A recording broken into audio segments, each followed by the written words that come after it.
আমরা এখন আছি গবেষণা জরিপ কার্যালয়ে, নোয়াখালী কার্যালয়ে। এখানে আমরা কার্যনির্বাহী কমিটির একটা মিটিংয়ে বসেছি। তো সাধারণত মিটিংয়ে বসলে আমরা কি খাই বা কেমন নাস্তা হওয়া উচিত এটা আসলে জানানো, এবং যেহেতু আমরা হেলদি প্রোডাক্ট, মানুষ কীভাবে ভালো থাকবে, সুস্থ থাকবে, ভালো থাকবে, সেই কারণে আমরা সবাইকে উদ্বুদ্ধ করি। এই কারণে নাস্তার পছন্দটাও যেন সবাই ওই রকমই করে।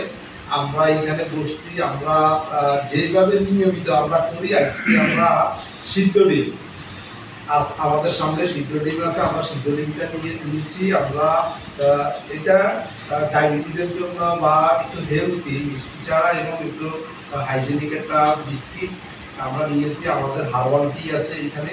আবার আমরা মাঝে মাঝে কিন্তু দুধও করি। এইভাবে আমরা আসলে সালাদ করি।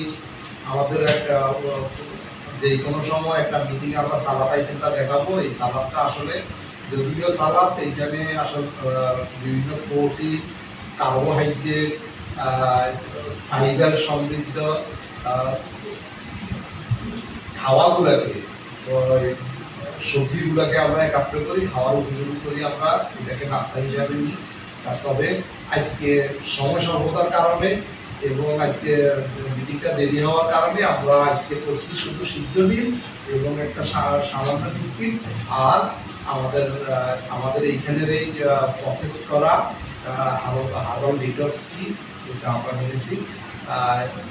আমরা এটা বলার এবং জানানোর উদ্দেশ্য হচ্ছে আমরা কিভাবে ভালো থাকবো, সুস্থ থাকবো এবং আমাদের প্রকৃতিটাকেও ভালো রাখবো। যেমন শরীরকে ভালো রাখা প্রয়োজন, তেমনি প্রকৃতিটাকেও ভালো রাখা প্রয়োজন। একটা কথা মনে রাখবেন, আমাদের শরীর প্রাকৃতিকভাবে যেভাবে সৃষ্টি, এইখানে আরোগ্য, ভালো থাকা সবই আসলে নিতে হবে প্রাকৃতিকভাবে।